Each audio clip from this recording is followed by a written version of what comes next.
I just realized that I forgot the record, but never mind, it's okay. We'll start from game 3. Oh, okay. I guess we are very honored.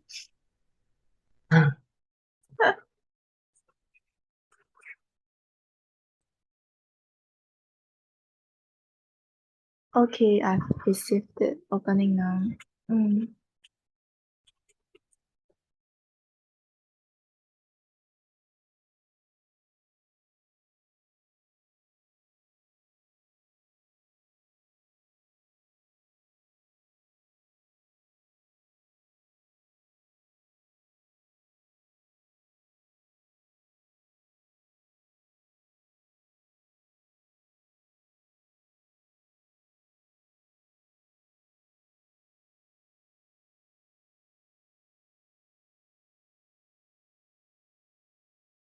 Because your background, I thought that one is fridge, yeah.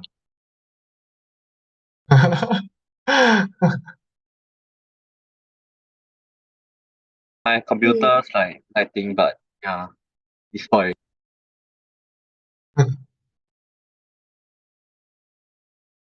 Uh,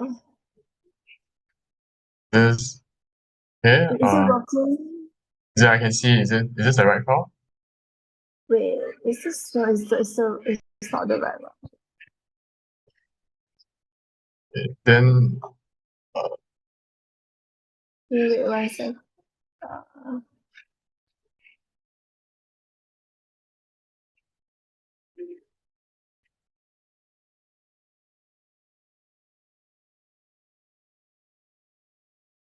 okay, I think it's this. Yeah, sorry about the wait. Yeah, I think this one. Thanks. Sorry. Yeah, as I was saying, our portfolio's return since inception was is at negative 3.7%, and month to date it's up, and mainly driven by the ex-Chinese names that we own, Adobe and American Waterworks. Yeah, mainly driven by macro also, as you know, US inflation slowed down more than more than is forecasted in June. Mhm.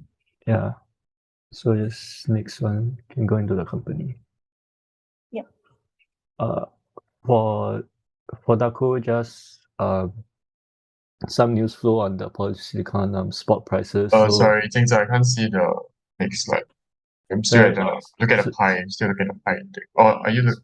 Sorry, Paddington. Next slide. You can't see. Oh. Wait, can you see now? Oh yeah, it's good.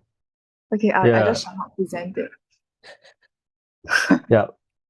Yeah, so on the polysilicon spot prices, they seem to have stabilized at a bottom of around USD 9.5 per kg, and at these prices, their gross margins are 22%, as like one of the 3 lowest cost producers in an oligopolistic industry. And so the stabilization of prices in this downtrend is not really dissimilar to to the past one in 2019, where they retain net margins of 8%, even as like lots of industry supply remain vacant as prices fell below the production costs. So in June, they've also fully ramped up production in the first Project 5A facility in Inner Mongolia, which would contribute about 33% of their production output, and this incrementally beneficial to allaying some of the geopolitical risk from like food production coming out of Xinjiang. Yeah, so we'll look forward to the earnings update in a couple of weeks' time.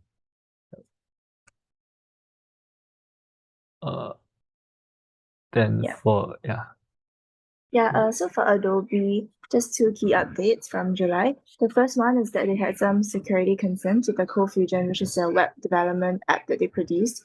But generally, we think that Adobe responded to these vulnerabilities pretty fast. So they wrote out new patches. So that was a bit of a mistake. They wrote out the first batch of new patches to the wrong vulnerability, and then afterwards they wrote out the second patches. But overall, we still felt that they addressed it pretty quickly.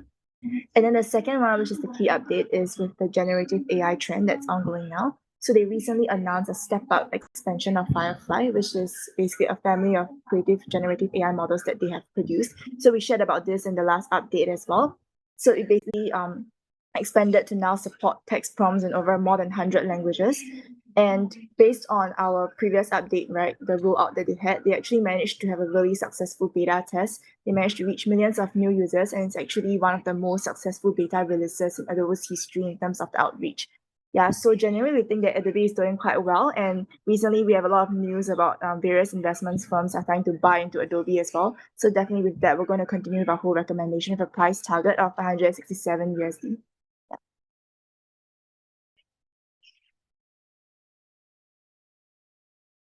I can take GDS. Mm. Yeah. So for GDS, no material updates. We're just waiting for the next earnings for Q2 next week. In terms of what we are probably going to look out as a recap for what they announced in Q1, it's a cutting down of the total amount of annual capex for bringing new properties or rather new sites into utilization. So in terms of that, we'll probably be looking out more at the pre-commitment rate as well as the total area being utilized by customers as well for further monitoring of GDS's success. Yeah.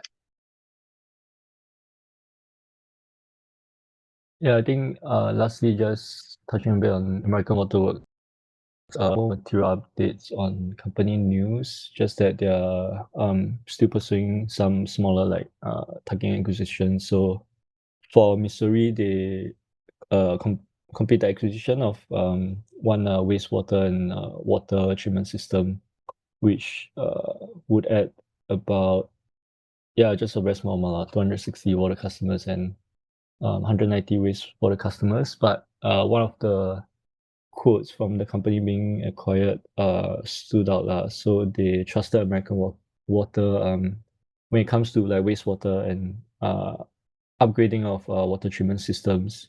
They are needed rapidly to meet rapidly more stringent regulations on this front. And I think that's kind of an affirmation to our thesis lah. Their success in expanding our customer base in a weak macro environment, being the biggest like water utility with the sufficient capital requirements to continuously upgrade these systems for the end users. Then we will also look out for their earnings in about a week's time. Yeah. I think that's all the updates we have. Thanks.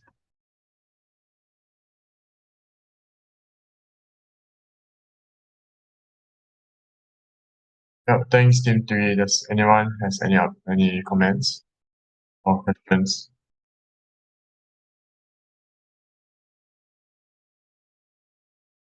Yeah, I just want to say congrats on the American stocks. I think it's done quite fairly well. Just want to ask in terms of Adobe, like how is it because based on earnings, is it? That's why the stock went up so much the last few days. Yeah, it's pretty much macro driven, I guess. Macro, okay. Yeah. Yeah, the S&P went up. Okay, got it.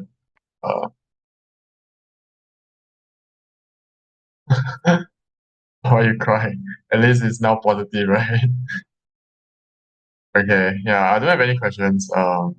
If anyone has any questions, you should ask. If not, I think we can move on to team 4.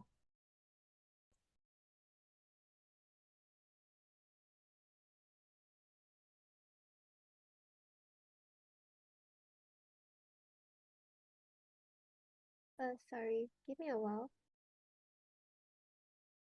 Got it.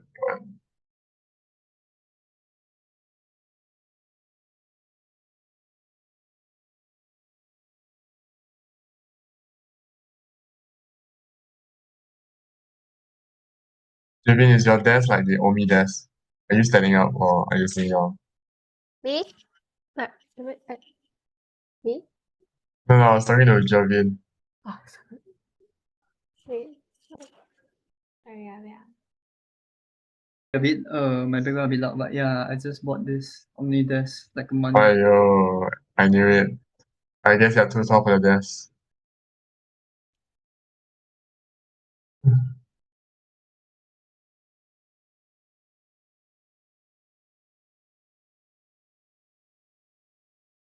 Anyone's going to the reset office like I think 2 weeks later for the Hey, actually, what time is it? Because I can only make it in the afternoon. Oh, it's in the morning, so Never mind.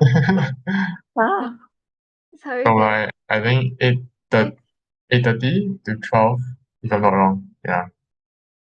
Uh, Gary, are you able to share? I don't know how to share. Oh, So yeah. okay. Okay, help me share. Sorry, thank you. Keith, are you there? Maybe you can help me. Yeah, let me just try to figure it out.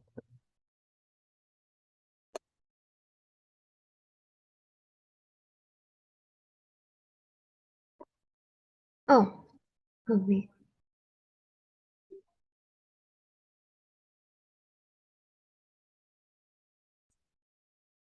I need Oh. to. Okay, can. Hey, you see? Yes, we can see. Yeah. Okay. Hold on. Okay.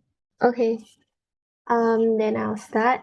So for this portfolio update, our team will particularly be focusing on the recent developments in Unity and Daco.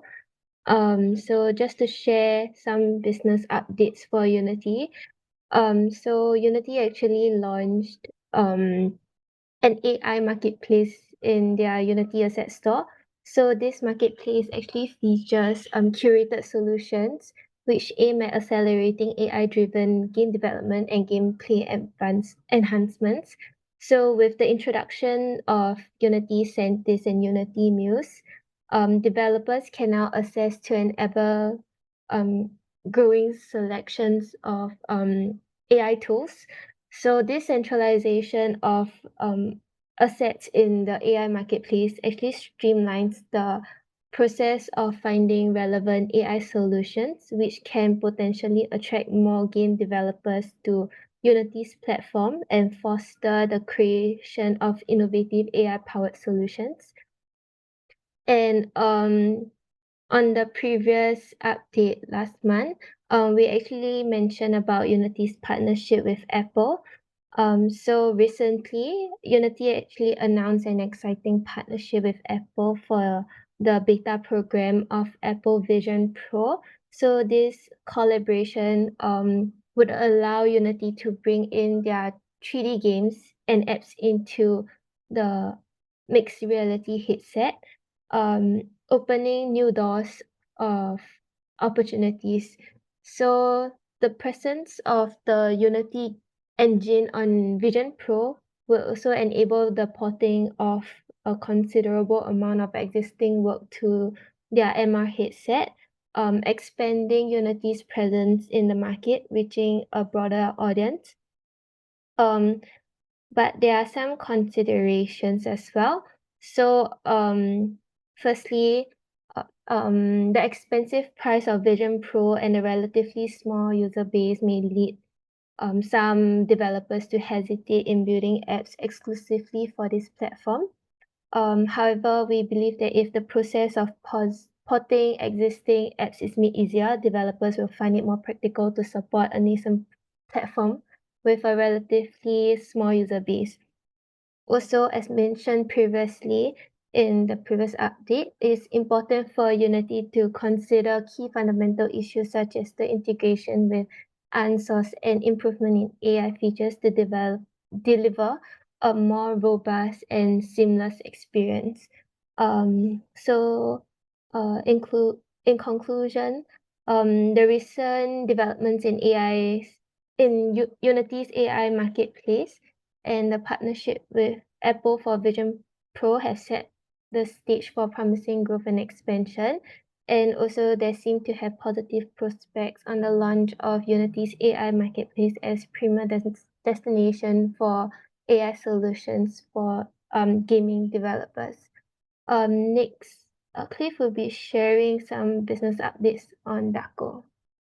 Yeah, thanks. So for Daco, it's not much of an update, but so right now the price has stabilized, in comparison to 1 month ago. And they have announced that they will be releasing their Q2 earnings on August 3rd. So I think some things to look out for are like how their how their production capacity has whether it's how it's doing in comparison with their company forecast. And then so I think team 3 already mentioned this, but then I think I want to highlight one more point, which is that their phase 5B of their expansion is expected to be in full production capacity by the end of 2023, and this will boost their production capacity by like 50% as compared to right now. So yeah, I think just have to watch out for their earnings update in like 2 weeks, and then see how how they are. Yep.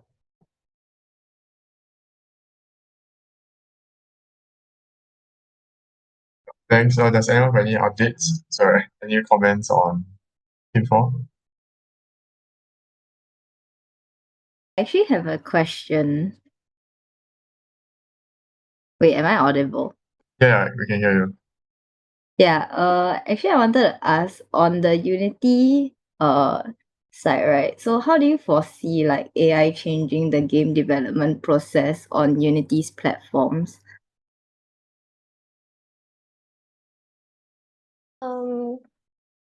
How do I foresee? I actually don't know the AI marketplace very well, but recently I've been like researching about it.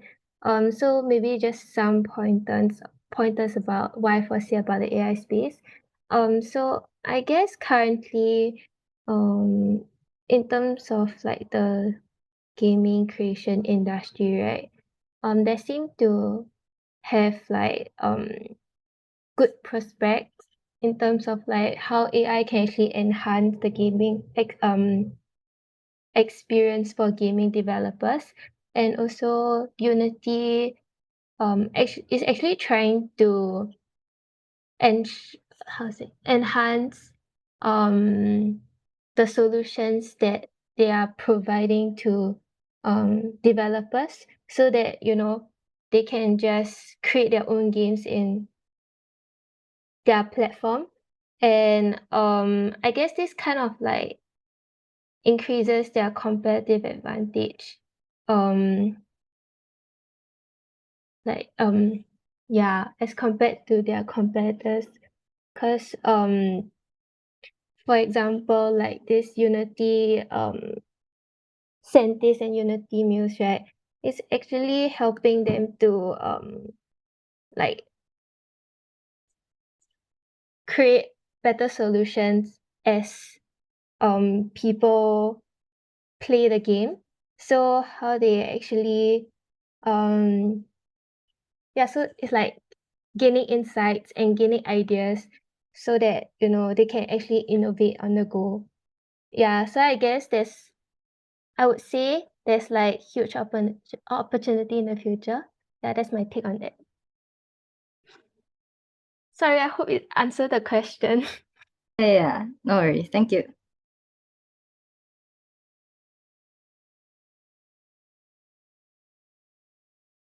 Does anyone else have any other questions? Can I check for Darko, maybe Team 3 can also jump in as well. So right now you guys are I don't know, the company is expanding, right? Creating more production for polysilicon. So is it right to say that the share price is depressed now? Is it purely because of the price of the raw material? I don't know, like, cause if let's say the raw material you say it has stabilized, right? Means what's the chart, like is it up or down? So does it track against that raw material price, or it's more of just I don't know, macro, and that's why it's down now, despite having high profitability and high returns? I think at least in my view, I think it's mostly macro, but I'm not 100% sure about the raw material prices right now. Hmm. Okay. the share price has been depressed this past year. Mainly due to the sharp decline in polysilicon price. Yeah. So I do you have guess, any like it kind of tracks it. industry view that it will go back up again since it's like maybe, I don't know, down? I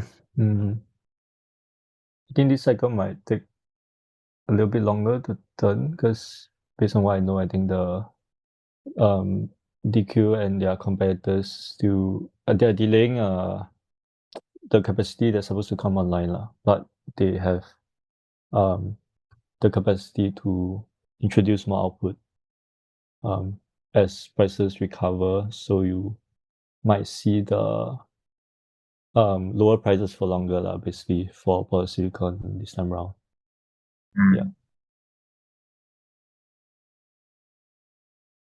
So if I get your answer, if I get a response right, it's like they're trying to not expand to full utilization to ensure that the price of their product doesn't go up, doesn't go down too low. Is that what you're saying? Yeah, basically what the biggest players are doing lah. Yeah. Okay, got it. Yeah, I think I have no more question. If anyone has any question, then I guess we can take it offline. So yeah, thanks everyone for joining. Thanks again. Have a good Yes. summer. Thank you. Thank you, Jiayang. Thanks guys.